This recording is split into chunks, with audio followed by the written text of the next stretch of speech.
લગભગ 1500 વર્ષ પૂર્વે કેરળ પ્રાંતના કાલડી નામના ગામમાં શિવગુરુ અને આર્યમ્બા નામનું એક ભગવત ભક્ત બ્રાહ્મણ દંપતી રહેતું હતું. શિવગુરુ વેદો અને શાસ્ત્રના પ્રકાંડ વિદ્વાન હતા. એમની પાસે જીવનની બધી સુખ સુવિધાઓ હતી, પરંતુ દુર્ભાગ્યથી એમને કોઈ સંતાન ન હતું. એમણે પુત્ર પ્રાપ્તિની માટે ભગવાન શંકરની આરાધના કરી. એમની આરાધનાથી પ્રસન્ન થઈને એક રાતે ભગવાન શંકર સ્વપ્નમાં પ્રગટ થયા અને એમણે શિવગુરુને પૂછ્યું, તું કેવા પ્રકારનો પુત્ર ઈચ્છે છે?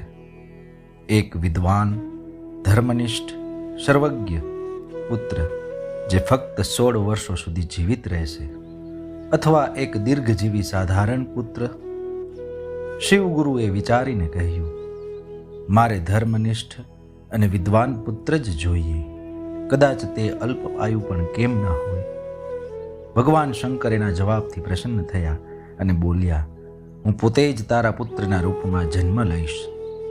શિવગુરુ પ્રસન્નતાપૂર્વક એ શુભ દિવસની પ્રતીક્ષા કરવા લાગ્યા, જ્યારે ભગવાન શંકર એના ઘરમાં સ્વયં પધારશે. યોગ્ય સમયે આર્યમ્બાને એક પુત્ર રત્નની પ્રાપ્તિ થઈ અને એમણે શિવજીની કૃપાથી પ્રાપ્ત થયેલે પુત્રનું નામ શંકર રાખ્યું. બાળક પરમ બુદ્ધિમાન અને સૌમ્ય સ્વભાવનો હતો. એની સ્મરણ શક્તિ અદ્ભુત હતી. 3 વર્ષની નાની ઉંમરમાં જ બાળકે સાંભળીને કેટલાય ગ્રંથો કંઠસ્થ કરી લીધા. જ્યારે તે કેવળ 4 વર્ષના હતા ત્યારે એમના પિતાનું મૃત્યુ થયું. હવે એની મા જ એમના માટે સર્વસ્વ હતા. એના 5મા વર્ષમાં એમના માએ શંકરના યજ્ઞોપવિત સંસ્કાર કરાવીને એમને ગુરુકુળમાં મોકલી દીધા. શંકર અસાધારણ બાળક હતા.